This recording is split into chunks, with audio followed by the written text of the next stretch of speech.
Dinner was still warm on the table when James and Rebecca Turner disappeared from their farmhouse on the edge of Cedar Ridge, Idaho. It was the evening of October 12, 1973, a Friday when the wind carried the smell of pine and wood smoke through the valley, and pale lights from scattered homes flickered through the gathering darkness. Their nearest neighbor, Agnes Crowley, glanced through her kitchen window around 11:30 and saw the Turners' porch light still glowing, the faint hum of their radio drifting through the crisp autumn air. On the kitchen table she could just make out 2 bowls of stew, steam no longer rising, and the coffee percolator still plugged into the wall. By morning, every door was locked from the inside. The car sat untouched in the gravel driveway. When Agnes knocked at dawn, no one answered. What unfolded in the days that followed would become the most haunting mystery in Cedar Ridge for nearly 50 years. Before we go further into this case, don't forget to subscribe to the channel and hit the notification bell so you never miss the latest investigations. October 1973. Cedar Ridge, a quiet township of 3,800 people tucked along the Clearwater River in northern Idaho, still moved at the unhurried rhythm of a timber and farming community centered around the Clearwater Pulp Company and the small family plots that dotted the hillsides. James Turner, 52, a millwright at the pulp mill, was a man of steady hands and methodical temperament, known among co-workers for his precision and quiet dependability. His wife, Rebecca, 48, had worked as a nurse at the local clinic before leaving to care for their home and tend the rose garden that bloomed each summer behind their house. They had 2 children, Linda, 24, recently married and living in Lewiston, and Matthew, 19, a freshman at the University of Idaho in Moscow. The Turners lived in a modest 2-story farmhouse on Old Pine Road, about a mile from the river, surrounded by Douglas fir and open fields where fog settled thick on cold mornings. To neighbors and friends, they were the picture of small-town respectability, hard-working, faithful, and unremarkably kind. On Friday night, October 12th, the temperature dropped faster than usual, and a stillness settled over the valley as wood smoke curled from chimneys and porch lights blinked on one by one. Sometime after 8 o'clock, Agnes Crowley heard the muffled sound of voices coming from the Turner house. Nothing alarming, just the low murmur of conversation, maybe a little sharper than usual. And then suddenly, silence. The living room light stayed on late into the night, casting a soft yellow glow through the curtains, but no one saw James or Rebecca step outside. The next morning, around 9:30, their daughter Linda arrived from Lewiston for a planned weekend visit. She knocked on the front door. No answer. She tried the back, locked. The car was still parked in the drive, keys hanging on the hook inside the mudroom window. Linda peered through the glass and saw her mother's sweater draped over the chair by the radio, 2 coffee cups on the counter, one still half full. She circled the house, calling out, her voice growing louder with each unanswered shout. Finally, she drove to Agnes Crowley's house and asked if she'd seen her parents leave. Agnes shook her head, troubled. Together, they returned to the farmhouse, checked every window, every door. Everything was locked from within. No sign of struggle. No note. Just the steady ticking of the clock above the kitchen table. By 11 o'clock, Linda's hands were shaking as she dialed the Cedar Ridge Sheriff's Department from Agnes's phone. The operator connected her to Sheriff Donald Hughes, who was finishing his morning rounds. Hearing the fear in her voice, he told her not to touch anything and said he'd be there within the hour. He grabbed his coat, motioned to 2 deputies, and drove out toward Old Pine Road in Department's mud-spattered patrol car. The dirt road leading to the Turner property was still damp from overnight dew, flanked on both sides by thick stands of pine. Morning light filtered weakly through the trees, and a thin mist clung to the fields. As Sheriff Hughes stepped out of the car and looked up at the silent farmhouse, the only sound was the wind moving through the branches and the distant call of a crow circling overhead. "Or they finished and just didn't clean up," Mercer offered. Hughes didn't respond. He was looking at the back door now, a simple wooden frame with a single pane of glass at eye level. He tried the knob. Locked. The deadbolt was engaged. He peered through the glass at the back porch. A small wooden deck with a railing, a few potted plants, a metal washtub leaning against the house. Beyond that, the yard sloped gently toward a line of pine trees, their dark shapes swaying in the breeze. "Back door's locked too," Hughes said. "From the inside." He turned and walked back through the kitchen, pausing at the narrow hallway that led to the bedrooms and the cellar stairs. The hallway was dim, the single overhead bulb turned off. Hughes flicked the switch. Light flooded the cramped space, illuminating faded floral wallpaper and a small linen closet. At the end of the hall, the cellar door stood closed. Hughes moved toward the bedrooms first. The master bedroom was at the far end of the hall, its door half open. He stepped inside. The bed was made, not hastily, but carefully, with the quilt smoothed and the pillows arranged just so. On the nightstand, a wind-up alarm clock ticked steadily, showing the correct time. A water glass sat beside it, empty. The closet door was ajar, revealing a neat row of hanging clothes. James's work shirts, Rebecca's dresses. A pair of slippers sat on the floor beside the bed. The second bedroom, smaller and clearly used for storage or guests, was similarly undisturbed. Boxes stacked in one corner, a single bed with a thin blanket, a dresser with a layer of dust on top. Hughes returned to the hallway and stopped in front of the cellar door. He opened it slowly. The hinges creaked. A draft of cool, damp air rose from below, carrying with it the smell of earth and concrete. A string hung from a bare bulb at the top of the stairs. Hughes pulled it. Yellow light spilled down the wooden steps. "I'm going down," he said. Dalton followed. The stairs were steep and narrow, each step groaning under their weight. At the bottom, the cellar opened into a low-ceilinged space with a packed dirt floor along the edges and a large section of poured concrete in the center. The walls were fieldstone and mortar, old and crumbling in places. Wooden shelves lined one wall, stacked with dusty mason jars, paint cans, and a few rusted tools. A workbench sat in the far corner, cluttered with handsaws, a coil of rope, and an oil lantern. Hughes scanned the room. The air was cool and thick, the kind of damp that settled into your lungs. In the center of the floor, he noticed a section of concrete that looked newer than the rest. Lighter in color, the surface smoother, less stained. He crouched down and ran his hand over it. "Looks like fresh cement," Dalton said. "Could be," Hughes replied. James was handy. Maybe he was fixing something. "Plumbing?" "Maybe." Hughes stood and brushed the dust from his hands. He looked around the cellar again, his eyes lingering on the fresh patch of concrete, but there was nothing else that stood out. No signs of disturbance, no blood, no broken furniture. Just an old cellar doing what old cellars did, holding up the house and gathering dust. They climbed back upstairs. Outside, Linda and Agnes were still waiting near the porch. Hughes stepped out into the daylight, squinting against the brightness after the dim interior of the house. He pulled a small notebook from his coat pocket and flipped it open.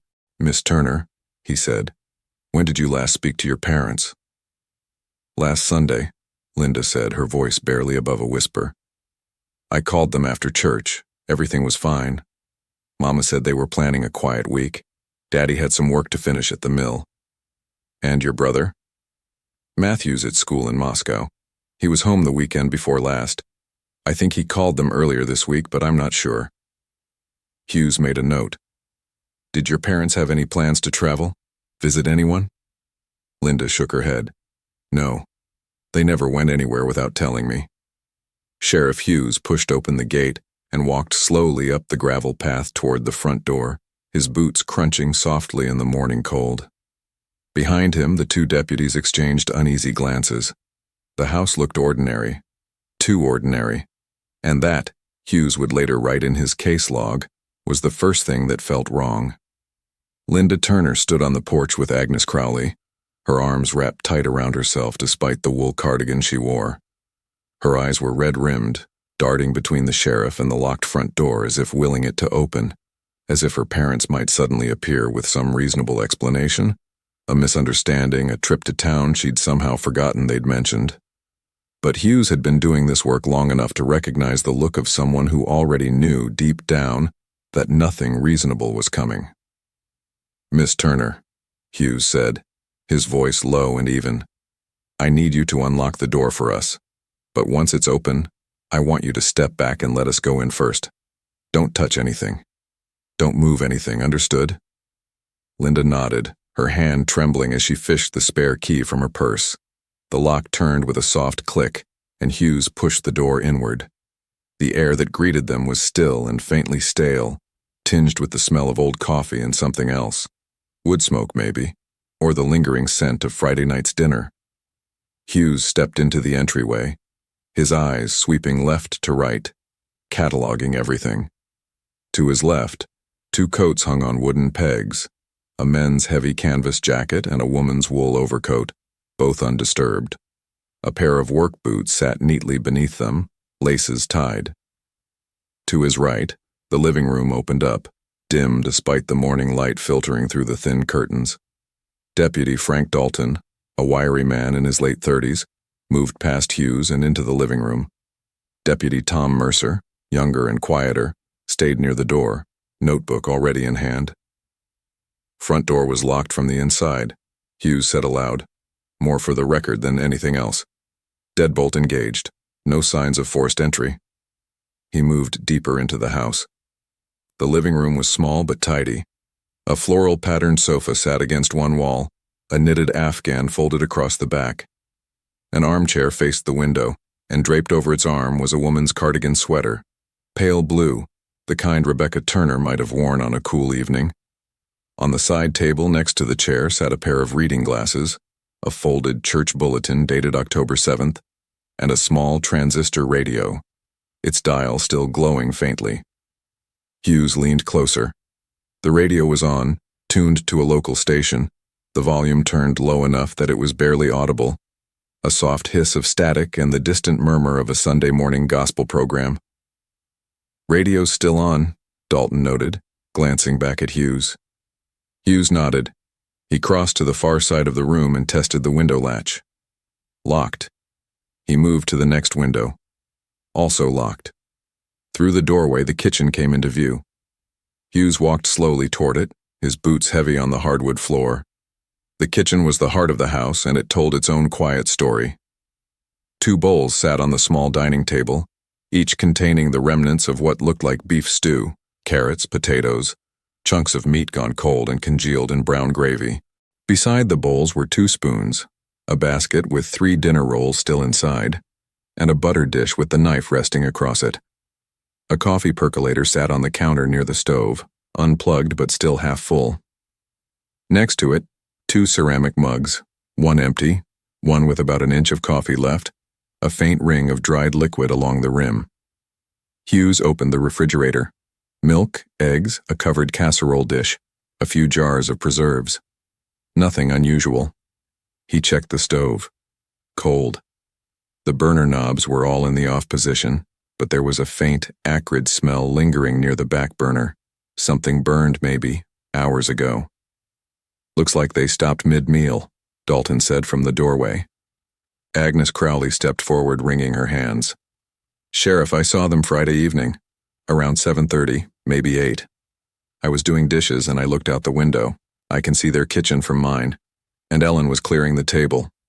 Richard was sitting by the radio. Everything looked normal." "Did you hear anything unusual later that night?" Agnes hesitated. "I thought I heard voices. Around 10, maybe. A little louder than usual, but I didn't think much of it. Sometimes they'd have the radio up or they'd be talking, then it went quiet." "How long did the quiet last?" "I don't know. I went to bed around 11. Their porch light was still on."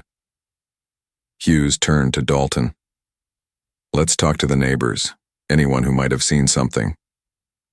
Over the next 2 hours, they canvassed the immediate area. Most of the neighbors lived a quarter mile or more away, separated by fields and tree lines, but a few had relevant information. A man named Carl Jensen, who lived down the road, said he'd driven past the Turner house around 9 o'clock Friday night and noticed the lights on but didn't see anyone outside. A woman named Ruth Callahan recalled hearing a car engine idling somewhere nearby late that night, though she couldn't say where it was coming from. The most specific testimony came from a delivery driver named Roy Pittman, who worked for the local grocery in town. Hughes tracked him down at the store just after noon. "Yeah, I delivered to the Turners on Friday," Pittman said, leaning against the loading dock. Around 4 in the afternoon, Mrs. Turner answered the door. She was pleasant, same as always. Paid in cash. Mr. Turner was out back, I think. I heard him hammering something. "Did they say anything unusual? Mention any plans?" "Nah, Mr. Turner joked about needing to fix a pipe in the cellar before winter. Said it had been leaking and he didn't want it to freeze and burst. That was it." Hughes wrote it down. "The cellar. Yeah. I remember because he said he'd already picked up some cement mix to patch the floor where the water had been pooling." Hughes closed his notebook slowly, his jaw tight. He thanked Pittman and walked back to his car, where Dalton was waiting. "Anything?" Dalton asked. James Turner was working on the cellar, Hughes said quietly. Fixing a pipe, poured fresh cement. Dalton frowned. "So that's what we saw down there?" "Probably."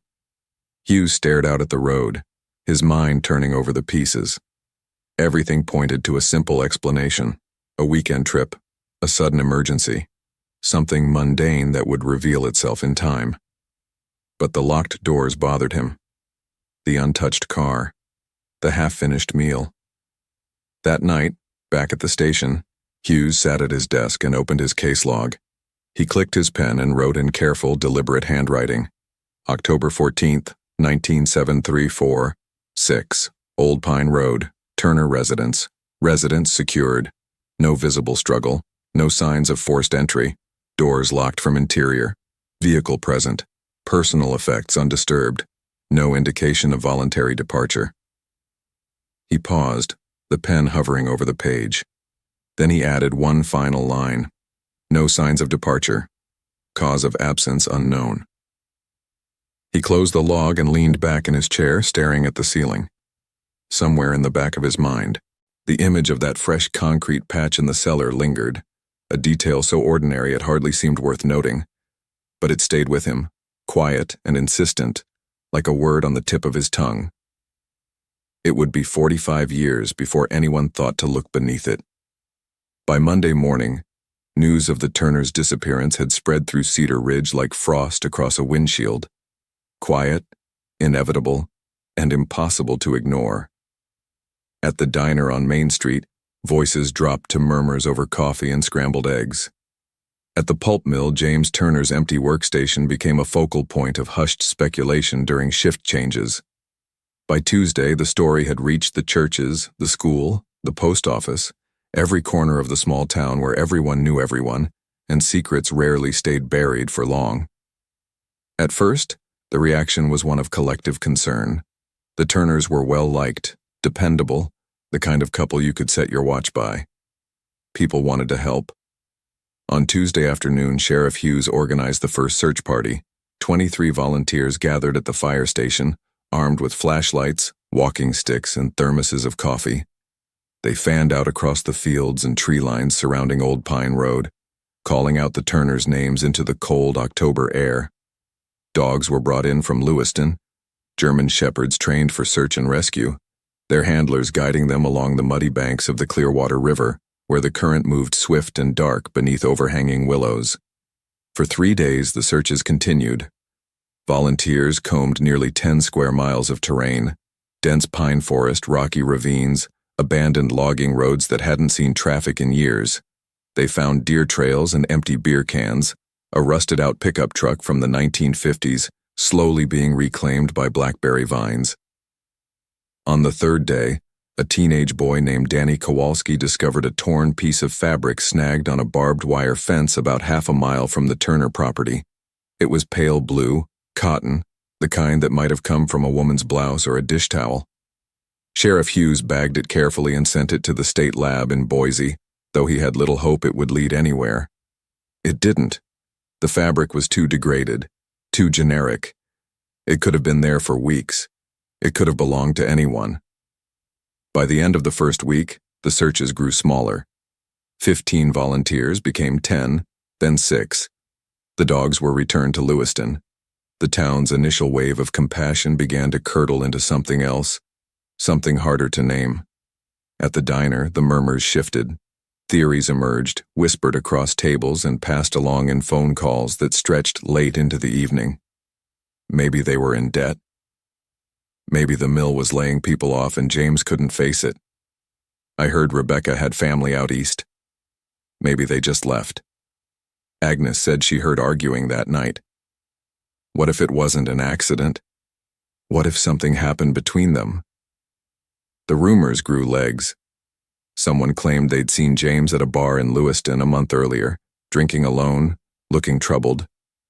Someone else swore Rebecca had mentioned wanting to leave Idaho, move somewhere warmer, start fresh. None of it was substantiated. None of it mattered. In the absence of answers, people filled the silence with stories, and the stories, however flimsy, became a kind of truth. On October 21st, a candlelight vigil was held at Cedar Ridge Community Church. Nearly 100 people showed up, standing shoulder to shoulder in the parking lot as Pastor Gerald Matthews led them in prayer. Linda Turner stood at the front, her face pale and drawn, clutching a photograph of her parents taken the previous Christmas. Her younger brother, Matthew, stood beside her, his hands shoved deep into his coat pockets, his jaw tight. He'd driven up from Moscow the day after the disappearance, and he hadn't left since. He looked older than 19, older and tired, like someone carrying a weight they couldn't put down. After the vigil, Sheriff Hughes asked both siblings to come down to the station for formal interviews. It was a courtesy more than anything else, a way to rule them out, to document their whereabouts, to check for any detail that might have been overlooked in the chaos of the first few days. Linda went first. She sat across from Hughes in the cramped interview room, her hands folded tightly in her lap. Hughes kept his voice gentle, his questions straightforward. "When did you last see your parents, Linda?" 2 weekends ago, she said. "October 6th. I drove up for Sunday dinner. We had pot roast. Mama made apple pie." "How did they seem?" "Normal, happy. Daddy talked about winterizing the house. Mama showed me her rose bushes. She was worried about the frost." "And you didn't notice anything unusual? Any tension? Any visitors?" Linda shook her head. "No, everything was fine." Hughes made a note. "Did they mention any plans? Anyone they were expecting?" "No." Her voice cracked slightly. "They were just themselves." Matthew's interview was shorter, but no less unsettling. He sat stiffly in the chair, his eyes fixed on the table, answering in clipped, careful sentences. "I was home the first weekend of October," he said. "I left on Sunday afternoon to get back to school. I called them on Wednesday. Mama answered. She said everything was fine." "Did you speak to your father?"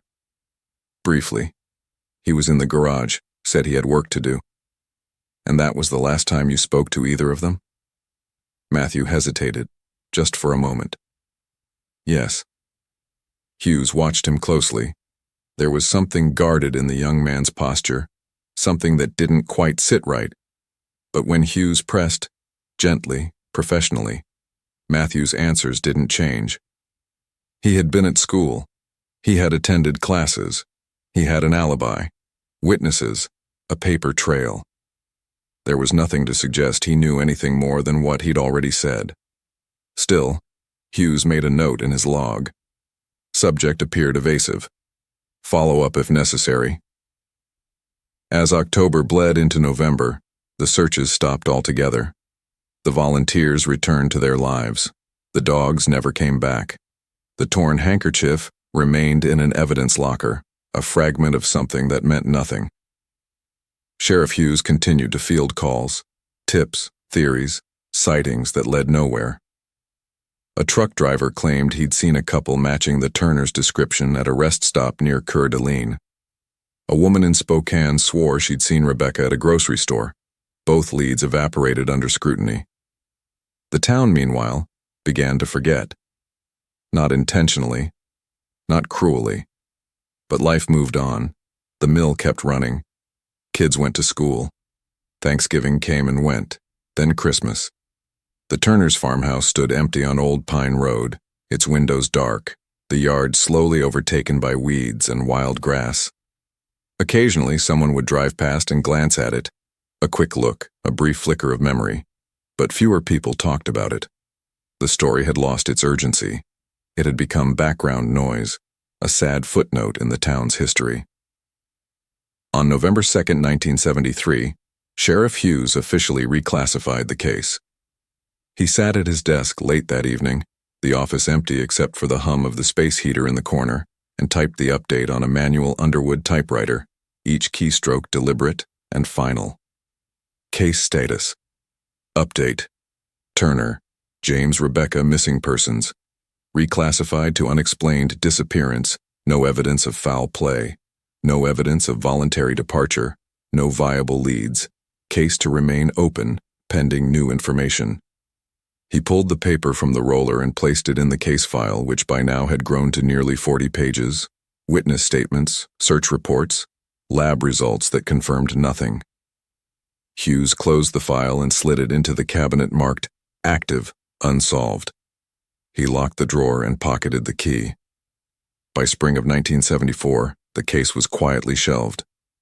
The file was moved from active to cold, placed on a shelf in the records room alongside a dozen other mysteries that had never been solved.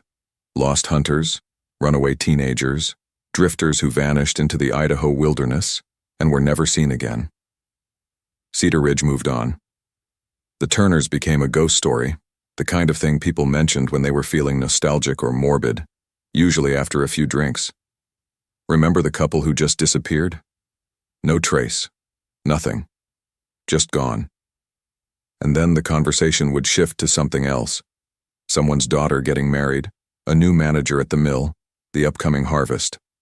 For 44 years, the farmhouse on Old Pine Road stood silent, its cellar floor undisturbed, its secrets buried beneath concrete and time.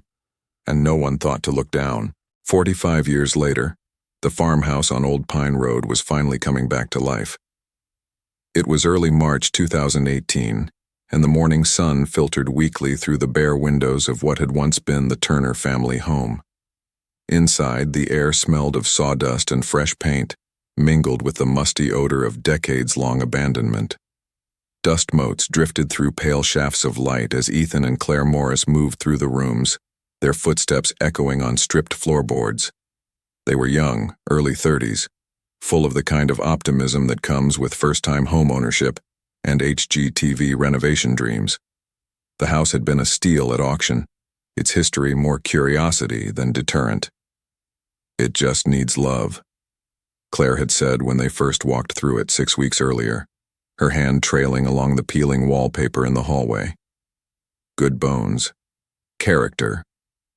Ethan had agreed, though privately he wondered if character was just real estate code for haunted.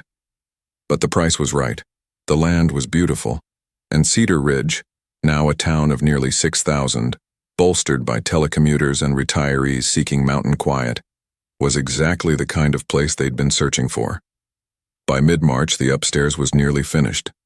New drywall, fresh paint in soft grays and whites, refinished hardwood floors that gleamed under the pendant lights Claire had ordered online. The kitchen had been gutted and rebuilt. The living room, once dim and closed in, now open to the backyard through new French doors. It was starting to feel like a home. But the cellar was another story. The cellar had been left for last, partly because it was damp and uninviting, partly because neither Ethan nor Claire was eager to spend time down there. The old field stone walls were crumbling in places, and the air had a persistent chill that no amount of dehumidifying seemed to fix. The concrete floor, poured in uneven sections over the decades, was cracked and stained. Ethan had hired a local contractor, Kyle Davis, to handle the cellar renovation, tear out the old floor, install proper drainage, pour a new slab, and frame out a potential workshop space. Kyle was a broad-shouldered man in his late 40s with hands like catcher's mitts and a reputation for reliable work. He'd grown up in Cedar Ridge, and when Ethan mentioned the address, Kyle had paused, then nodded slowly. "The Turner place," he'd said. "Hell of a story. You know about it?" Everyone does. Or did. It was a long time ago. On the morning of March 14th, Kyle arrived at the house just after 7, his truck loaded with tools and a rented concrete saw. Ethan met him at the door with a thermos of coffee. "Starting with the cellar today?" Ethan asked. "That's the plan. Get that old slab out, see what we're working with underneath." Claire appeared in the doorway, pulling on a jacket. "I'm heading to Lewiston for paint samples. You need anything?" "We're good," Ethan said. He kissed her cheek and watched her drive off, then turned back to Kyle. "You need a hand down there?" "Nah, I got it. Loud work, though. You might want to stay upstairs." Ethan didn't argue. Kyle descended the creaking cellar stairs, flipped on the work lights he'd rigged the day before, and surveyed the floor. The plan was straightforward: cut the concrete into manageable sections, break it up with a jackhammer, haul it out piece by piece. He'd done it 100 times. He pulled on his safety glasses, started the gas-powered concrete saw, and guided the spinning diamond blade toward the center of the floor. The saw bit into the concrete with a high, grinding shriek. Dust billowed up in thick clouds, and Kyle leaned into the work, following a chalk line he'd marked earlier. The blade chewed through the old concrete smoothly for the first few feet. Then suddenly, it stuttered. The motor whined. The blade caught on something and kicked back violently, nearly jerking the saw from Kyle's hands. He killed the engine and stepped back, breathing hard. The hell? He knelt down and brushed away the concrete dust. The cut was clean for about 3 feet, then it stopped abruptly. He ran his gloved hand along the groove and felt something solid beneath the surface. Not rebar, not stone. Something else. He grabbed a pry bar and chipped carefully at the edge of the concrete. A chunk broke away, revealing a sliver of dark, rotted wood. Kyle frowned. He pried further, breaking off more concrete in jagged pieces, until a section of splintered plank was exposed. Beneath it he saw fabric, old, discolored, disintegrating, and something pale and smooth that made his stomach drop. Bone. He stood up quickly, his pulse hammering in his ears. For a long moment he just stared at the hole in the floor, his mind racing. Then he turned and climbed the stairs 2 at a time. "Ethan!" His voice was sharp, breathless. Ethan appeared in the hallway, startled. "What's wrong?" "You need to call the police right now." "What? Why?" Kyle's face was pale. "There's something down there, under the floor." Within 30 minutes, Cedar Ridge police had cordoned off the property. 2 patrol cars sat in the gravel drive, their lights flashing silently in the midday sun. By noon, the Idaho State Police had arrived, followed by a forensic team from Boise. The farmhouse, so recently a symbol of renewal, had become a crime scene. Detective Sarah Miller arrived just after 1 o'clock. She was 45, composed, with sharp eyes and a methodical demeanor honed by 15 years in law enforcement and the last 5 heading Idaho's cold case unit. She'd driven up from Boise as soon as the call came through, and now she stood at the top of the cellar stairs, looking down at the growing excavation site below. The forensic team worked in near silence, their movements careful and deliberate. Floodlights had been set up, casting harsh white light across the cellar floor. The concrete had been removed in a 6 by 8 foot section, revealing a shallow grave dug into the packed earth beneath. 2 skeletons lay side by side, partially wrapped in the tattered remains of canvas tarps. The bones were brown with age, some still partially articulated, others scattered by time and decay. Miller descended the stairs slowly, pulling on latex gloves. The lead forensic technician, a woman named Dr. Lena Ortiz, glanced up as she approached. "What have we got?" Miller asked. "2 bodies," Ortiz said, her voice calm and clinical. "Adult. 1 male, 1 female, based on pelvic structure. They've been here a long time, decades at least. We're seeing significant decomposition, but the bones are in reasonably good condition given the environment." "Cause of death?" Ortiz gestured toward the male skeleton. "Gunshot trauma. You can see the entry fracture here, on the fifth rib. The bullet likely perforated the chest cavity. We recovered a fragment near the spine. She moved to the second skeleton. Female victim also shows evidence of trauma. Possible gunshot wound to the upper torso. We'll know more after a full examination. Miller crouched beside the grave, her eyes scanning the remains. Near the male skeleton's right hand, something metallic gleamed under the floodlights. One of the techs carefully extracted it with tweezers. A revolver, badly rusted, its barrel fractured, the wooden grip cracked and discolored. Colt 38, the tech said. Looks like it was fired and left here. Miller's gaze shifted to the female skeleton. Near the left hand, half buried in the dirt, was a thin gold band. Another technician lifted it carefully, turning it toward the light. Engraved on the inside, barely legible through the tarnish, were two letters, R.T. Rebecca Turner. Miller stood slowly, her mind already working through the implications. She turned to Ortiz. How long until we can get DNA? We'll extract samples from the teeth tonight. If we're lucky, 48 hours for preliminary results. Miller nodded.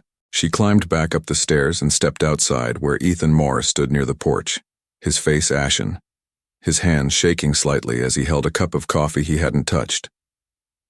Mr. Morris, Miller said gently, I know this is a shock. We're going to need to keep the property secured for a few days while we process the scene. I'll make sure you're updated as we learn more. Ethan nodded mutely, unable to form words. Miller walked to her car and pulled out her phone. She dialed the number for the Boise Crime Lab and waited. It's Miller, she said when the line connected. I need you to pull everything we have on a 1973 missing persons case.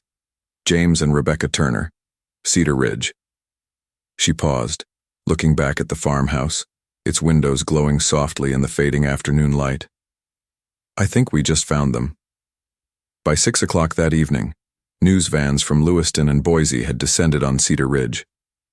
Reporters stood on Old Pine Road, their cameras trained on the farmhouse as the sun dipped below the mountains. At 8, the local NBC affiliate ran a breaking news banner across the bottom of the screen. Human remains found beneath Cedar Ridge farmhouse. The story spread quickly, online, across social media, through the bars and diners of northern Idaho. For the first time in 45 years, people were talking about the Turners again, and this time, they weren't going to disappear. The Idaho State Forensic Laboratory occupied a nondescript brick building on the outskirts of Boise, tucked between a credit union and a veterinary clinic. Inside, beneath fluorescent lights that never dimmed, the dead spoke in whispers, through bone and tissue, through trace evidence invisible to the naked eye, through the patient, painstaking work of scientists who treated every case like a puzzle that deserved solving. On the morning of March 16, 2018, the remains from the Turner farmhouse arrived in sealed evidence bags, logged and cataloged with the clinical precision that governed every inch of the lab. Dr. Lena Ortiz, the lead forensic anthropologist, cleared her schedule and assembled her team. By noon, the skeletons had been carefully laid out on stainless steel examination tables in the main autopsy suite, each bone photographed, measured, and documented. Detective Sarah Miller arrived at 2 o'clock, her boots echoing in the sterile hallway as she made her way to the observation room. She'd spent the morning at her office in Boise, pulling the original 1973 case file from the state archives, a thin folder containing Sheriff Hughes's reports, witness statements, search records, and a handful of black and white photographs of the Turner farmhouse as it had looked 45 years ago. The file had been marked cold, unsolved, and filed away in a banker's box that hadn't been opened in decades.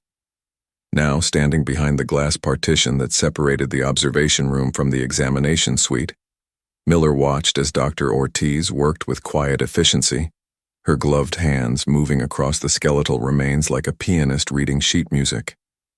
Miller was 45, though she carried herself with the stillness of someone older, someone who'd learned that patience and observation were worth more than speed.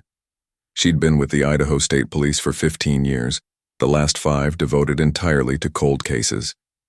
She had a reputation for being thorough, methodical, and, perhaps most importantly, impossible to discourage. Other detectives moved on when cases went cold. Miller leaned in.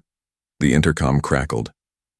"Detective, you can come in if you'd like," Ortiz said, not looking up from her work. Miller pushed through the door, pulling on a pair of latex gloves and a surgical mask. The air in the suite was cool and faintly antiseptic. She approached the examination tables slowly, her eyes moving over the remains with professional detachment. "What can you tell me?" Miller asked. Ortiz straightened, rolling her shoulders. "Male victim, age 50 to 55 at time of death, height approximately 5'9", evidence of healed fractures consistent with manual labor, right radius, left clavicle, good dental work, no sign of serious illness." She gestured to the rib cage. "Cause of death, gunshot wound to the chest. Single entry point here, between the 4th and 5th ribs. The bullet perforated the thoracic cavity and lodged near the spine. We recovered the fragment during the initial excavation." She moved to the second table. "Female victim, age 45 to 50. Height approximately 5'4". Also evidence of healed fractures, left ulna, consistent with a fall or defensive injury years before death. Dental work similar to the male." Ortiz pointed to the upper torso. "Gunshot wound here, likely to the chest or upper abdomen. The bullet passed through, so we don't have a fragment, but the angle and trajectory are consistent with close-range fire." "How close?" "Less than 6 feet, possibly less than 3. Miller absorbed this quietly. "Time of death?" "Decades. The degree of decomposition, the condition of the fabric and surrounding soil, I'd estimate 40 to 50 years, maybe longer. We'll have a tighter window once we run isotope analysis on the bone collagen." "And the weapon?" Ortiz walked to a side table where the rusted Colt revolver had been placed in a clear evidence tray. "Colt 38 Special, manufactured sometimes in the 1960s based on the serial number. It was fired at least twice. You can see residue in the barrel and chamber. The grip shows significant degradation, but we were able to recover trace organic material." Miller leaned closer. "DNA?" "Possibly. We've sent samples to the genetics lab. It'll take a few days." Miller nodded. "What about the victims? Can we confirm identity?" "We extracted DNA from the teeth of both victims this morning. Results should be back within 48 hours, but based on the physical profile and the location, I'd say we're looking at James and Rebecca Turner." "Good." Miller stepped back, her mind already moving through the next steps. "I want everything cross-referenced. Dental records, medical history, anything that can give us a positive ID. And I want that revolver processed for prints, DNA, anything." "Already on it." 2 days later, the DNA results came back. Miller was at her desk in the cold case unit offices when her phone buzzed. She picked it up on the first ring. "Miller." "It's Ortiz. We've got confirmation. The male victim is James Turner, 99.97% match to a DNA sample from his son, Matthew Turner, on file with the national database. Female victim is Rebecca Turner, 99.95% match to a sample from their daughter, Linda Harrington, formerly Turner." Miller closed her eyes briefly, letting the confirmation settle. "So it's them. No question. And the revolver?" Ortiz hesitated. "That's where it gets interesting. We recovered 2 partial DNA profiles from organic material on the grip. One is male. It matches Matthew Turner with 99.96% certainty. The second is female, degraded but usable. It's a familial match to Linda Harrington." Miller sat up straighter. "Both siblings?" "Both siblings." For a long moment, Miller said nothing. She stared at the open case file on her desk, the faded photographs, the handwritten reports, the name Turner printed neatly on the tab. Then she reached for her notepad and started writing. "Get me everything you've got on Matthew Turner and Linda Harrington. Current addresses, employment, criminal records, financials. I want to know where they were in October 1973, and I want to know where they are now." "Copy that." Miller hung up and leaned back in her chair, her mind racing. She opened the 1973 case file and flipped to the witness statements. There, near the back, were two brief interviews, one with Linda Turner, age 24, and one with Matthew Turner, age 19. Both had been questioned by Sheriff Hughes in the days following the disappearance. Both had provided alibis. Both had been cleared. But now, 45 years later, their DNA was on the murder weapon. Miller picked up her phone again and dialed the evidence unit. "This is Miller. I need a full re-examination of all preserved items from the 1973 Turner case. Photographs, clothing, anything in storage. I want it processed with current forensic standards, DNA, trace evidence, everything." She hung up and stood, walking to the window that overlooked the parking lot. Outside, the afternoon sun filtered through thin clouds, casting long shadows across the asphalt. Somewhere out there, Matthew Turner and Linda Harrington were living their lives, working, eating, sleeping, unaware that the past had finally caught up to them. Miller pulled the original case file toward her and opened it to the last page, where Sheriff Hughes had written in careful script, "No signs of departure. Cause of absence unknown." She picked up a pen, and beneath Hughes's words, wrote a single line in her own neat handwriting. "Victims never left the residence. Buried in cellar beneath concrete. Homicide confirmed." Then she closed the file and reached for her coat. That evening, Miller sat alone in her office long after the rest of the unit had gone home. The only light came from the desk lamp and the glow of her computer screen, where she'd been reviewing old county records, property deeds, tax filling, vehicles registration. She cross-referenced them with phone logs, college enrollment records, anything that could place Matthew and Linda Turner in Cedar Ridge on the night of October 12, 1973. A pattern was beginning to emerge. Small inconsistencies, gaps in the timeline. A hardware store receipt from Lewiston dated October 10, 1973, 2 days before the disappearance, showing a purchase of .38 caliber ammunition under Matthew Turner's name. Miller printed the receipt and added it to the growing stack of documents on her desk. Then she leaned back in her chair, staring at the ceiling, and spoke aloud to the empty room. After 45 years, they never left the house. She sat forward and opened a new document on her computer. At the top, she typed, "Arrest warrants, pending." Beneath it, 2 names, Matthew Turner, Linda Harrington. Then she saved the file, turned off the lamp, and walked out into the night. The evidence had spoken. Now it was time to listen.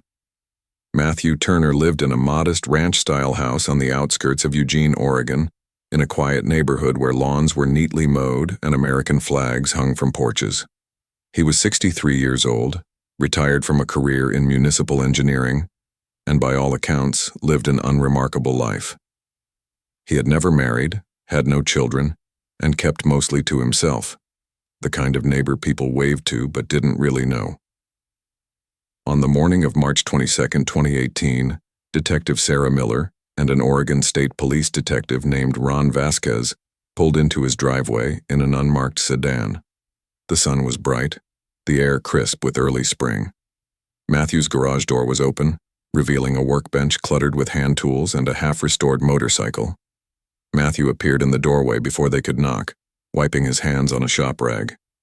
He was tall, lean, with thinning gray hair and wire-rimmed glasses. His expression was neutral, not surprised, not defensive, just waiting. "Matthew Turner?"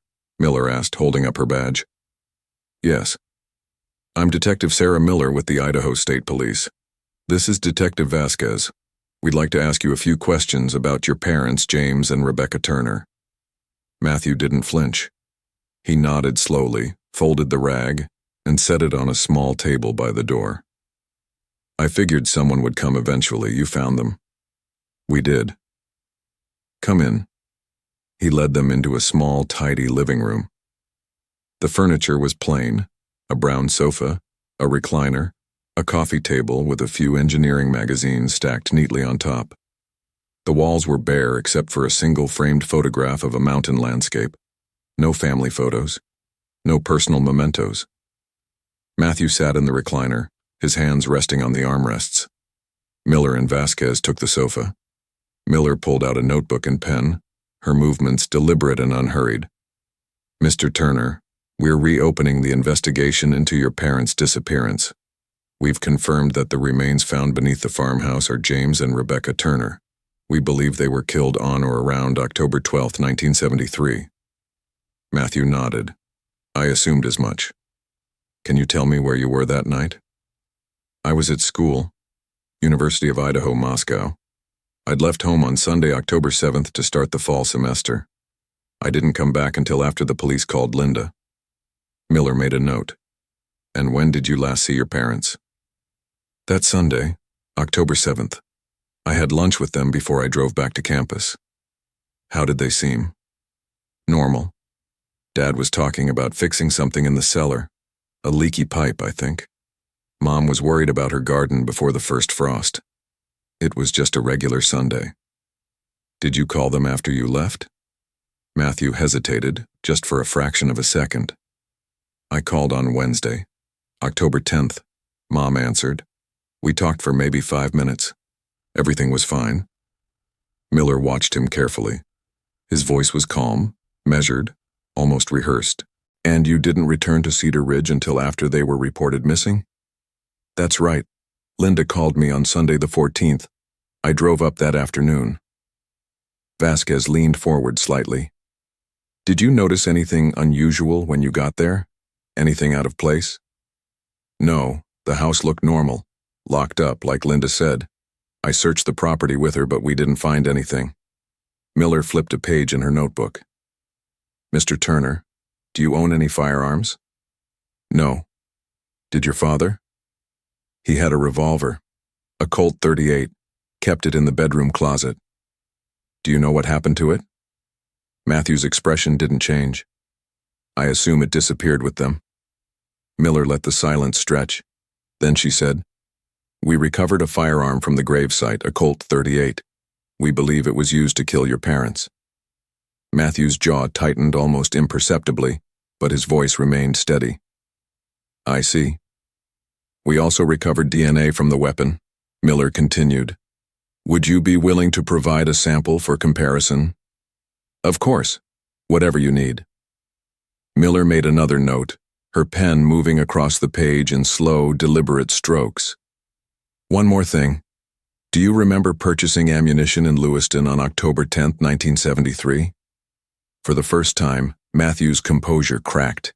His eyes narrowed slightly, his fingers curling against the armrest. "I don't recall." "The receipt shows .38 caliber rounds purchased at Barlow Hardware. Your name is on file." Matthew stared at her for a long moment, then looked away. "I might have. I used to go target shooting. It was a long time ago. 2 days before your parents disappeared. Like I said, it was a long time ago." Miller closed her notebook and stood. "We appreciate your cooperation, Mr. Turner. We'll be in touch." Matthew didn't get up.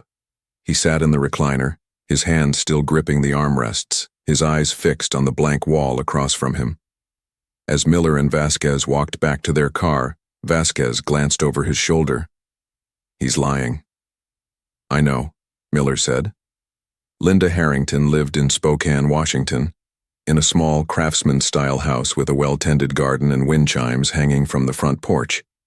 She was 68, a widow, her husband having passed away 3 years earlier from complications of diabetes. She had 2 grown children, both living out of state, and spent most of her days volunteering at the public library and attending her church's Bible study group. When Miller and a Spokane PD detective named Amy Chen arrived on the afternoon of March 23rd, Linda answered the door with a kind, weary smile. She was small, gray-haired, dressed in a cardigan and slacks. Her eyes were soft but tired, the kind of eyes that had seen too much and decided long ago to stop looking. "Mrs. Harrington," Miller said. "Yes." "I'm Detective Sarah Miller. This is Detective Chen. We'd like to talk to you about your parents." Linda's smile faded. She nodded and stepped aside. "I've been expecting you." They sat in her living room, which was warm and cluttered with photographs. grandchildren, vacation snapshots, her late husband in a Navy uniform. On the mantel, a single black and white photo showed a young couple standing in front of a farmhouse, James and Rebecca Turner. Linda folded her hands in her lap and looked at Miller with quiet resignation. "You found them." "We did." Linda closed her eyes briefly. "I always knew someone would eventually. I just didn't think it would take this long." Miller leaned forward slightly. "Mrs. Harrington, can you tell me what you remember about October 1973? Linda took a deep breath. "I remember everything. I remember getting the call from Agnes Crowley. I remember driving to the house and finding the doors locked. I remember calling the police and waiting for them to arrive. I remember searching for weeks, hoping they'd just show up." "When did you last see your parents?" "2 weekends before. October 6th, I think. I came up for Sunday dinner. Everything was fine." "And your brother?" Linda's expression tightened. "Matthew was home that weekend too. He left on Sunday." "Did you speak to him after that?" "Once, maybe twice. We weren't close." "Are you close now?" Linda looked down at her hands. "No." Miller made a note. "Mrs. Harrington, we've recovered forensic evidence from the crime scene, DNA evidence. We're in the process of comparing it to family members." Linda nodded slowly. "I understand. Would you be willing to provide a sample?" "Of course." Miller studied her carefully. "Do you have any idea what happened to your parents that night?" Linda's eyes welled up, but she didn't cry. She looked at Miller with a strange mixture of grief and something else, something harder to name. "I stopped asking myself that question a long time ago, Detective. It was easier that way." "Easier than what?" Linda didn't answer. She stood and walked to the window, looking out at the garden where early crocuses were beginning to bloom. "I let the past go," she said quietly. "I had to. For my family. For my children. You can't live your whole life haunted by something you can't change." Miller stood as well. "Mrs. Harrington, if you know something, anything, now is the time to tell us." Linda turned, her face pale. "I don't know anything, Detective. I just know my parents are gone and no amount of digging is going to bring them back." Back in Boise, Miller spread the case files across her desk. Old reports from 1973 alongside the new forensic data. She compared Matthew's statement from 2018 with the one he'd given Sheriff Hughes 45 years earlier. The details matched almost perfectly. Too perfectly. She cross-referenced Linda's interviews. Also consistent. Also too polished. Then she found it. Buried in the old case file was a neighbor's statement. Carl Jensen, who'd driven past the Turner house on the night of October 12th around 9 o'clock. He'd reported seeing the lights on but no activity. But there was a second statement, taken 3 days later, in which Jensen mentioned seeing a car parked on the side of the road near the Turner property. A dark sedan, he thought, though he couldn't be sure. Miller flipped to the vehicle registration records. In October 1973, Matthew Turner had been driving a 1969 Ford Galaxy. Dark blue. She picked up her phone and called the genetics lab. "This is Miller. I need the DNA results from the Turner evidence expedited, specifically the revolver." The lab tech hesitated. "We're still processing. I need it today." 12 hours later, the results came through. Miller read the report 3 times, her pulse steady, her mind sharp. The DNA profile recovered from the grip of the Colt .38 revolver matched Matthew Turner with 99.96% certainty. Miller set the report down, picked up her phone, and dialed the prosecutor's office. "It's Miller," she said. "I need an arrest warrant." The morning of June 4th, 2018, arrived soft and cool in Eugene, Oregon. The sun had just cleared the hills to the east, casting pale gold light across quiet suburban streets. Somewhere down the block, a lawnmower hummed steadily, the sound drifting through open windows and mingling with birdsong. It was the kind of morning that felt ageless, ordinary, the kind where nothing important was supposed to happen. Matthew Turner was in his kitchen, pouring his second cup of coffee, when he saw the cars pull up. 3 unmarked sedans moving in formation, followed by 2 Oregon State Police cruisers. They stopped in front of his house with calm precision, doors opening in near synchrony. Men and women in tactical vests emerged, some wearing jackets emblazoned with FBI, others with OSP. Detective Sarah Miller stepped out of the lead vehicle, her expression unreadable. Matthew set his coffee cup down slowly. His hand didn't shake. He walked to the front window and stood there, watching as the officers moved up his driveway in a quiet, coordinated line. He'd known this was coming. He'd known since the moment Miller had sat across from him in March and asked about the ammunition. The doorbell rang. He walked to the door and opened it before they could knock again. Miller stood on the threshold, flanked by 2 federal agents. Behind her, more officers fanned out across the lawn, securing the perimeter. The hum of the distant lawnmower continued, oblivious. "Matthew Turner," Miller said, her voice steady and formal. "You are under arrest for the murders of James and Rebecca Turner." Matthew's face went pale, but he didn't resist. He didn't speak. He simply stepped back, turned around, and placed his hands behind his back. One of the agents moved forward with handcuffs, the metal clicking softly in the morning stillness. "You have the right to remain silent," Miller began, reciting the Miranda warning as the cuffs tightened around Matthew's wrists. "Anything you say can and will be used against you in a court of law." Matthew listened, his eyes fixed on the floor, his jaw clenched. When Miller finished, she asked, "Do you understand these rights?" "Yes," he said quietly. They led him out to the waiting car. A few neighbors had emerged onto their porches, drawn by the commotion, watching in stunned silence as Matthew Turner, their quiet, unassuming neighbor, was placed in the back of an unmarked sedan. The door closed with a heavy thud, and the convoy pulled away, leaving the street empty and still once more. The lawnmower continued its steady hum. October 12th, 1973, 9:47 p.m. The argument had started over nothing, or at least, that's what Matthew would tell himself later, in the long, sleepless nights that followed. Something about money, about responsibilities, about Matthew's plans after college, plans his father didn't approve of, didn't understand. They'd been in the cellar.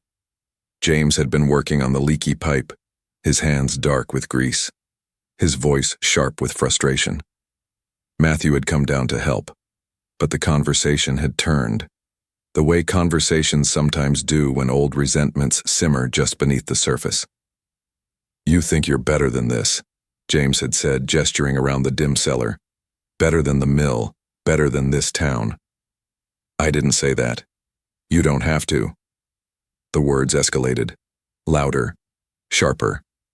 Matthew's hands curled into fists at his sides, his pulse pounding in his ears. And then James had turned his back, dismissive, done with the conversation, and something in Matthew snapped. He'd gone upstairs, to his old room, to the closet where he knew his father kept the revolver. When he came back down, the gun felt heavier than he'd expected. James was still at the workbench, muttering to himself, unaware. Matthew's hand shook as he raised the weapon. "Dad!" James turned. The shot was deafening in the enclosed space, a crack that seemed to split the air itself. James staggered backward, his hands going to his chest, his eyes wide open in incomprehension. He opened his mouth to speak, but no words came. He crumpled to the dirt floor, gasping, blood spreading dark across his shirt. Matthew stood frozen, the gun still in his hand, his mind a white roar of panic.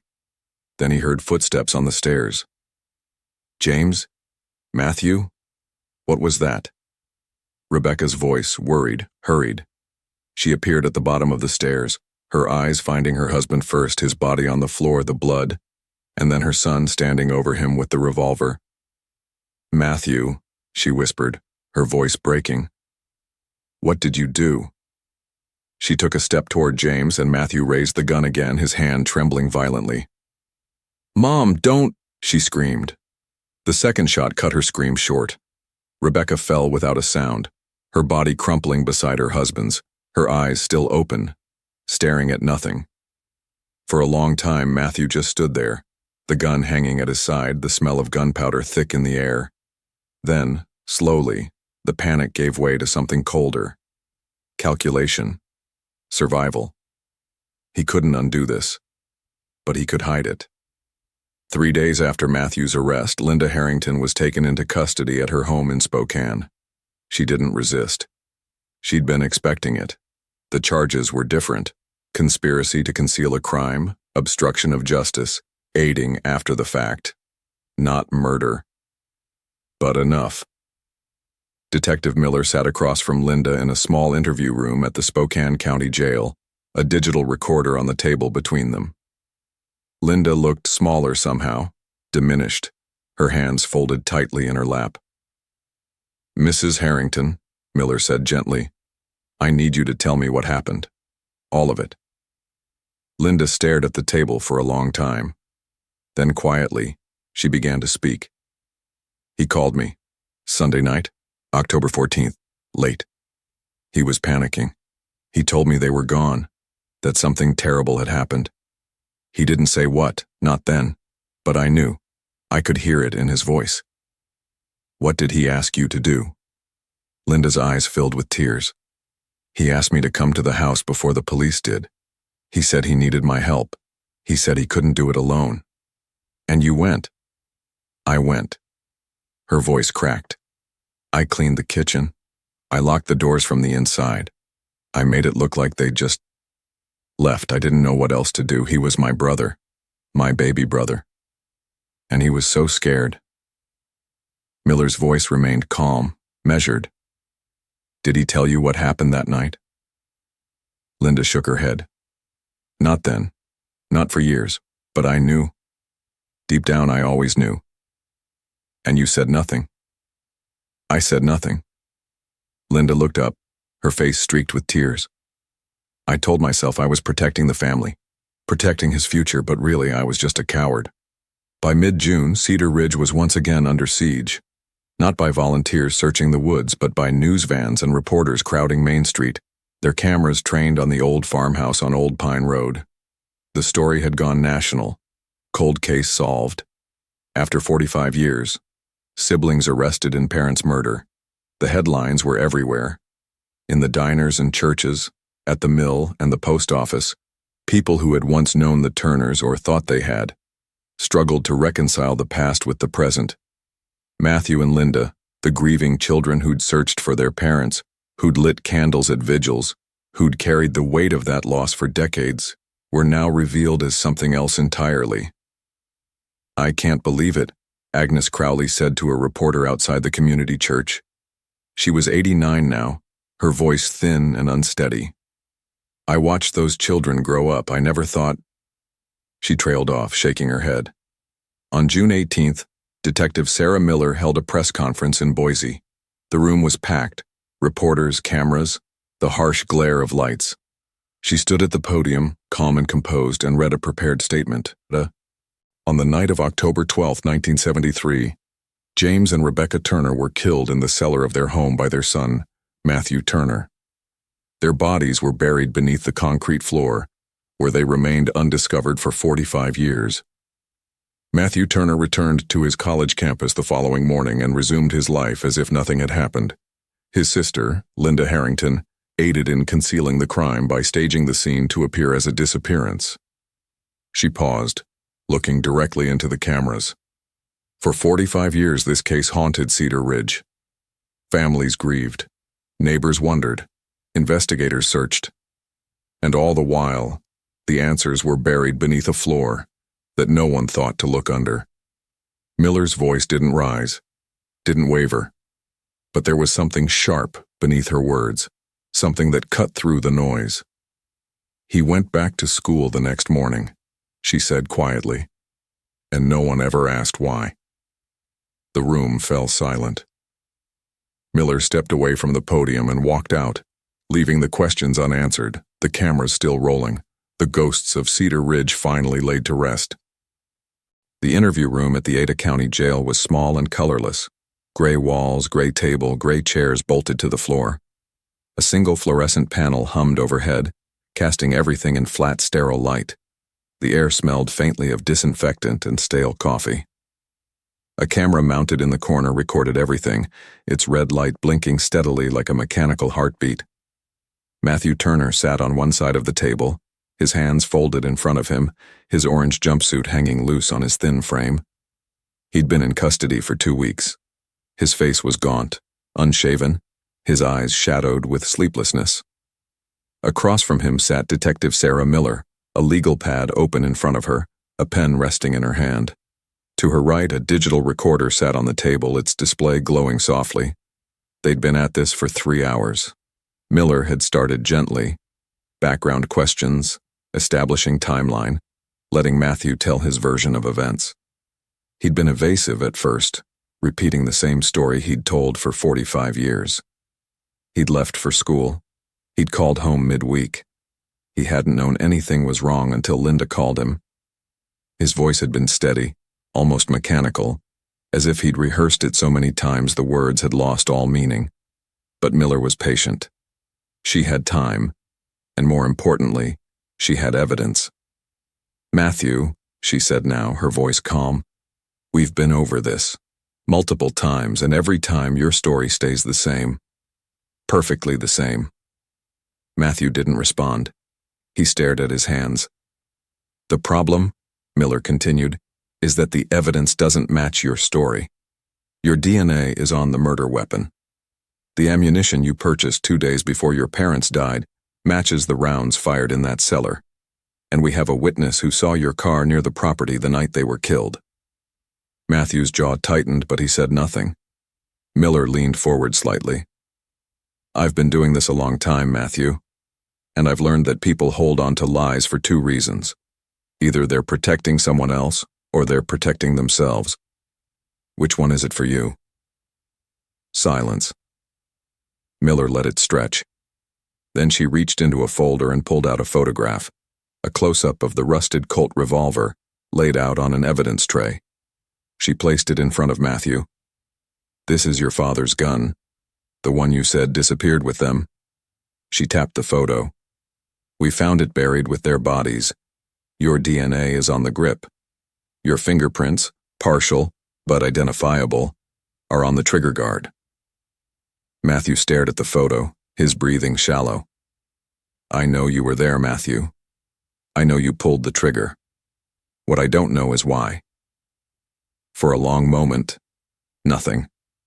Then, almost imperceptibly, Matthew's shoulders began to shake. His hands curled into fists and a sound escaped his throat, half breath, half sob.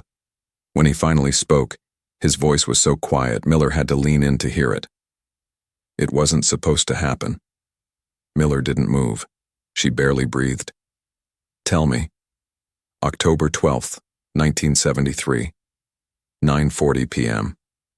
Matthew stood at the top of the cellar stairs, his father's revolver heavy in his hand. Below, he could hear James muttering to himself, the clang of a wrench against pipe. The argument from earlier still burned in Matthew's chest. His father's dismissive tone, the way he'd waved off Matthew's plans like they were childish fantasies. "You think you're better than this." Matthew descended the stairs slowly, each step deliberate. At the bottom, James looked up, surprised. "Matthew? What are you?" His eyes fell to the gun. "What the hell are you doing with that?" "I just want you to listen," Matthew said, his voice shaking. "Just for once, listen to me." James straightened, his face darkening. "Put that down. Now." "No." "Matthew, you never listen." The words burst out of him, raw and jagged. "You never take me seriously. You think I'm just going to come back here, work at the mill, live the same small life you did. But I'm not. I'm not you." James took a step forward. "Put the gun down." Matthew's hand trembled. "Stay back. You don't even know how to." James reached for the weapon. The shot was an accident. At least, that's what Matthew would tell himself later, in the endless hours of darkness that followed. His finger jerked on the trigger. The gun kicked back.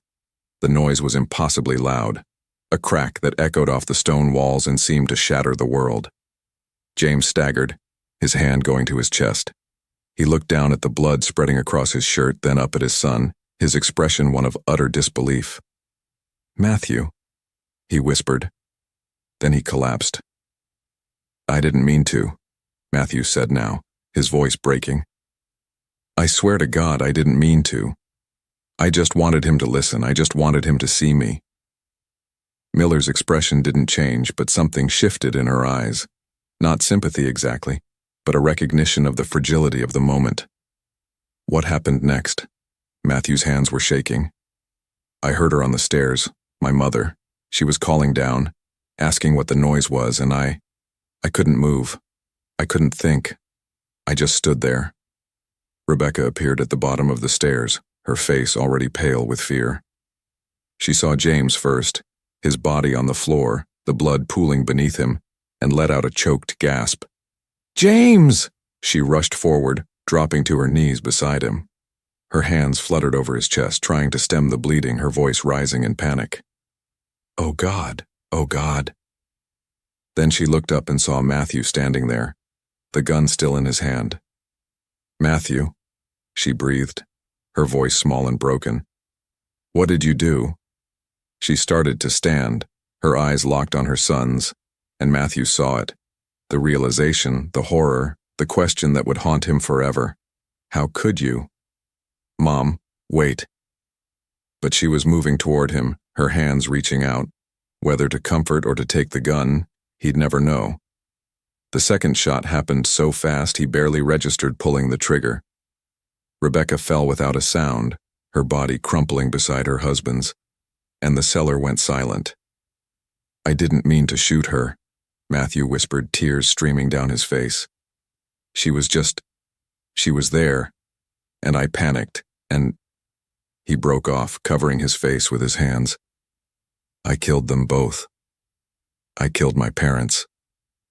Miller sat back slightly, giving him space, her pen moving across the legal pad in slow, steady strokes. "What did you do after?" Matthew wiped his eyes, his voice hollow. "I wrapped them in tarps from the garage. I dragged them to the far corner of the cellar. I dug a shallow grave in the dirt. It took hours. When I was done, I mixed the cement Dad had bought for the pipe repair and poured it over them." He laughed bitterly, a broken sound. He had already done half the work for me. "And then?" "I cleaned the gun, put it in the grave with them. I went upstairs, washed my hands, changed my clothes. I sat in the living room until morning trying to figure out what to do." "Did you call anyone?" "I called Linda, Sunday night. After I drove back to Moscow, I told her..." He stopped, his voice catching. "I told her there'd been an accident, that I needed her help." In a separate interview room 3 floors below, Linda Harrington sat across from another detective, her face streaked with tears. "He told me they were gone," she said quietly.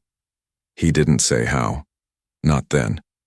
He just said he needed me to go to the house before anyone else did. To make it look normal. And you did. I did." Linda's hands twisted in her lap. "I cleaned the kitchen. I locked the doors from the inside. I made sure everything looked like they'd just stepped out for a moment. I told myself I was protecting him, that he was scared, that he'd made a mistake, and I could fix it." "Did he tell you what really happened?" Linda closed her eyes. "Not for years. But I knew. I think I always knew." Back in the interview room, Miller closed her notepad and leaned forward, her elbows resting on the table. Her voice was quiet, almost gentle. "Matthew, I need to ask you something. After you buried them, after you covered it all up, you went back to school. You went to class. You lived your life. How?" Matthew looked up at her, his eyes red and hollow. "I was afraid. If I stayed, if I acted different, someone would know. So I pretended everything was normal, and after a while, pretending became easier than remembering. For 45 years. For 45 years. He stared at the table, his voice barely audible. "I thought burying them would bury the truth." Miller reached forward and pressed the button on the recorder. The red light blinked once, then went dark. The room fell into a heavy, suffocating silence. Matthew sat motionless, staring at his hands. The same hands that had pulled the trigger, that had dug the grave, that had carried the weight of 2 lives for nearly half a century. Miller stood slowly, gathering her files. She looked down at him one last time, her expression unreadable. "The truth," she said quietly, "doesn't stay buried forever." She walked out, leaving Matthew alone in the gray room, the fluorescent light humming overhead, the ghosts of October 12, 1973, finally laid bare. The Ada County Courthouse in Boise was built in the 1970s, a utilitarian structure of concrete and glass that had witnessed decades of human tragedy, distilled into testimony and verdict. On the morning of February 4, 2019, the main courtroom was filled to capacity. Reporters, spectators, residents of Cedar Ridge who'd driven the 2 hours to see justice finally served. The air was heavy with anticipation, thick with the weight of 45 years compressed into a single moment. Matthew Turner sat at the defense table in a gray suit that hung loose on his frame, his hands folded on the polished wood surface. He looked smaller than he had during the interrogation, diminished somehow, as if the confession had taken something vital from him. His attorney, a public defender named Rachel Moss, sat beside him, her expression professionally neutral. 15 feet away, Linda Harrington sat at her own table, flanked by her lawyer. She wore a navy dress and a string of pearls, her gray hair neatly styled, her hands clasped tightly in her lap. She hadn't looked at her brother since entering the courtroom. Judge Margaret Caldwell, a stern woman in her early 60s with steel gray hair and wire-rimmed glasses, presided from the bench. She surveyed the courtroom with the calm authority of someone who had seen every permutation of human weakness and was no longer surprised by any of it. "The state of Idaho versus Matthew James Turner," she announced. "The defendant is charged with 2 counts of second-degree murder in the deaths of James Robert Turner and Rebecca Ann Turner." The trial lasted 3 weeks. The prosecution, led by Deputy District Attorney Mark Brennan, built its case methodically, brick by brick, witness by witness. Dr. Lena Ortiz took the stand first, her testimony precise and clinical as she described the forensic examination of the remains, the gunshot trauma, the positioning of the bodies, the evidence of close-range fire. She presented photographs that made several jurors look away. Skeletal remains laid out on steel tables, the rusted revolver, the wedding ring with RT engraved on its interior. "Based on the forensic evidence," Ortiz said calmly, "I conclude that both victims were shot in the cellar of their home and buried immediately thereafter. The concrete poured over the gravesite was consistent with cement mix available in 1973. Next came the DNA evidence. A forensic geneticist named Dr. Paul Huang explained in painstaking detail how DNA profiles had been extracted from the revolver's grip and matched to Matthew Turner with 99.96% certainty. "There is no reasonable doubt," Dr. Huang testified, "that Matthew Turner handled this weapon." The ammunition receipt from Barlow Hardware was entered into evidence. Matthew Turner's signature visible in faded ink, dated October 10, 1973. The store owner's son, now in his 60s, testified that his father had kept meticulous records and that the handwriting matched the signature card on file. One by one, the pieces fell into place. On the 8th day of trial, Detective Sarah Miller took the stand. She wore a dark suit, her hair pulled back, her demeanor calm and measured. Brennan led her through the investigation step by step, the discovery of the remains, the forensic analysis, the interviews with Matthew and Linda, the contradictions in their statements. "Detective Miller," Brennan said, "in your professional opinion, what happened on the night of October 12, 1973? Miller looked directly at the jury. "Matthew Turner shot and killed his father during an argument in the cellar. When his mother came downstairs and witnessed what had happened, he shot and killed her to prevent her from calling for help. He then buried both bodies beneath the cellar floor and poured concrete over them to conceal the crime. And his sister? Linda Turner, now Linda Harrington, assisted in staging the scene to appear as a voluntary disappearance. She helped the door from the inside and clean evidence that might have led investigators to suspect foul play. Why do you believe they remained silent for 45 years? Miller paused, choosing her words carefully. Fear, shame, self-preservation. When you commit an act like this, especially at a young age, the instinct is to bury it, literally and figuratively, and the longer you stay silent, the harder it becomes to speak. The lie becomes your life. The courtroom was silent. The defense tried to argue diminished capacity, emotional distress, the impulsiveness of youth. Matthew's attorney painted a picture of a young man under immense pressure, a father who was overbearing and dismissive, a moment of tragic miscalculation that spiraled out of control. My client has carried this burden for 45 years, Rachel Moss told the jury, her voice impassioned. He has lived every single day knowing what he did. That is a prison sentence in itself. But the prosecution's rebuttal was swift and devastating. This was not an accident, Brennan said, his voice cutting through the courtroom. Matthew Turner went upstairs, retrieved a loaded firearm, returned to the cellar, and shot his father. When his mother screamed, he made a choice, a conscious, deliberate choice, to silence her permanently.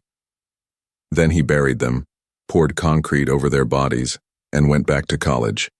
He attended classes. He lived his life. And he said nothing. Brennan paused, letting the words settle. Justice may be delayed, but it cannot be denied. On February 28, 2019, after 11 hours of deliberation, the jury returned. The courtroom fell silent as the foreperson stood, a middle-aged woman with kind eyes and a somber expression. In the matter of the state of Idaho versus Matthew James Turner, on the charge of second-degree murder in the death of James Robert Turner, how do you find? Guilty. A murmur rippled through the gallery. On the charge of second-degree murder in the death of Rebecca Ann Turner, how do you find? Guilty. Matthew's head dropped. His shoulders shook silently. Beside him, Rachel Moss placed a hand on his arm, but he didn't respond. Linda's trial was shorter, 3 days. The charge was conspiracy to obstruct justice and accessory after the fact. The evidence was overwhelming. Her own statement, the forensic timeline, the locked doors. On March 15th, she was found guilty on all counts. At sentencing, Judge Caldwell addressed both defendants separately. Matthew was sentenced to 40 years in state prison. Linda received 15 years, with eligibility for parole after 10. This case, Judge Caldwell said, her voice measured, represents a profound failure of conscience. For 45 years, James and Rebecca Turner lay beneath the floor of their own home, denied dignity, denied justice, while their children built lives on a foundation of silence. That silence ends today. She struck her gavel once, and it was over.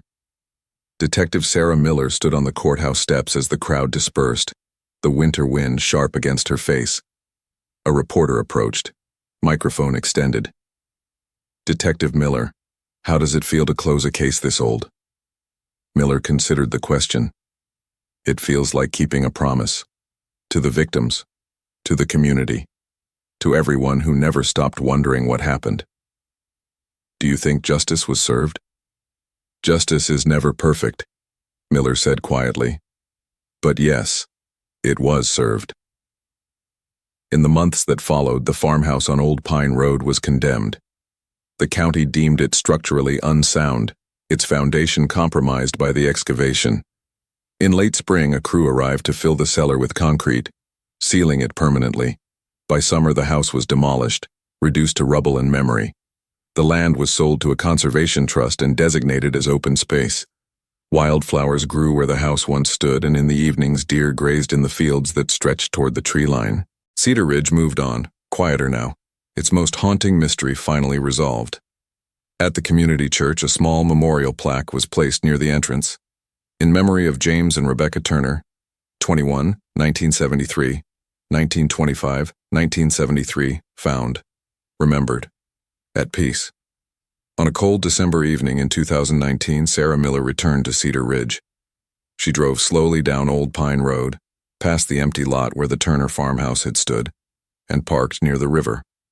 The Clearwater moved dark and swift beneath the winter sky, its surface reflecting the fading light. She stood there for a long time, hands in her coat pockets, listening to the wind move through the pines. Somewhere in the distance, a train whistle echoed through the valley. The sound faded, replaced by the steady rush of water over stone. Miller thought about James and Rebecca Turner, about the life they'd built, the children they'd raised, the quiet Friday evening when everything ended. She thought about Matthew sitting in a prison cell, and Linda, who would carry her guilt like a stone for the rest of her life. And she thought about truth, how it waited, patient and relentless, beneath concrete and silence, until someone finally had the courage to dig. She turned and walked back to her car, her breath misting in the cold air. Behind her, the river continued its endless conversation with the stones, the same sound it had made on the night of October 12, 1973, and every night since. The Lewiston Tribune ran the final headline on December 20, 2019. Turner cold case closed. Siblings sentenced in 45-year-old murder beneath it, in smaller print. For 45 years, the Turners waited beneath their own floor. Time buried their voices, but truth, patient as dust, never stopped whispering. The newspaper sat on kitchen tables throughout Cedar Ridge that morning, read over coffee and quiet reflection. Then it was folded, set aside, and life continued, as it always does, carrying its stories forward into the light. Ultimately, this story is about persistence. Evidence doesn't disappear. It only waits for someone who knows how to read it. In cases like this, justice depends on meticulous documentation, preserved records, responsible information sharing, and the unwavering belief that truth may be slow, but it is never silent forever. If you believe that no one truly vanishes while the truth still searches for them, subscribe to the channel to join us on this continuing journey, exploring cold cases across North America. Thank you for following the story of James and Rebecca Turner. See you in the next episode, where another buried secret waits to be unearthed.